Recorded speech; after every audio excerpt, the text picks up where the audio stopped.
Alright, so today Lucy is my test subject for this new app that I've been playing around with.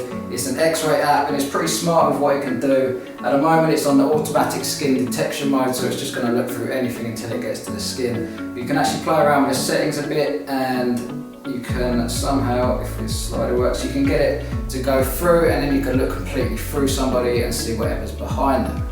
Right, so another example of this skin detection mode. Where's your biggest tattoo? It's the one on your back? Yeah, the right hand side of my back. Spin around for a sec.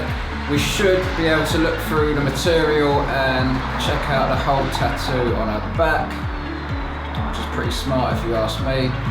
And then again, we can turn up the tolerance level, and then hopefully it will now look all the way through her, so we can see through to the background and see what's there. So the app does have a built-in safety feature to it, and this means that it will not work on a subject that's more than 55 centimeters away. So you can't just rock up to a crowd of people and start using it on them. And the first time that I tried to use it with Lucy, it wasn't quite working out. I don't know whether it was maybe because she was wearing a pink top and the app couldn't differentiate between that and her skin, but I played with a couple of settings, turned it off and then turned it back on, and from there on it did actually work amazingly. So this app works best on human skin, and I'm going to show you another example of that in just a moment. But before I do, I just want to show you it working on a wall.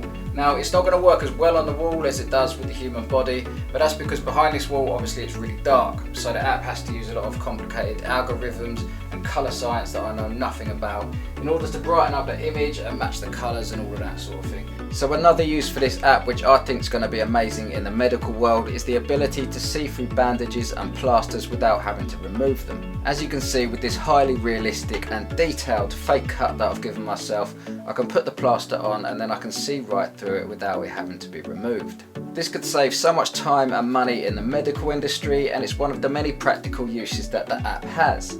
Now, it's in its early stages of testing at the moment, so it's not available on a public app store, but it will be shortly. And if you check out my Instagram, soon enough I'll be putting some links up there where you can go and get involved with the testing before it goes live. And when it does go live, it's going to be available on iPads and all iPhones, but only some Android devices. Now, a little disclaimer, personally I'm having no part in the development or the distribution of this app, but they have sent it to me for an early testing to see what I can do with it and to see what results I can get. And all in all, I'm pretty impressed. I've seen a lot of apps before claiming to be able to X-ray things, but they just can't. And I'm pretty impressed with the quality and clarity of the images it gives you. So for more information on the release date, and if you want to get involved with the early testing, check out my Instagram and keep an eye out for the stories.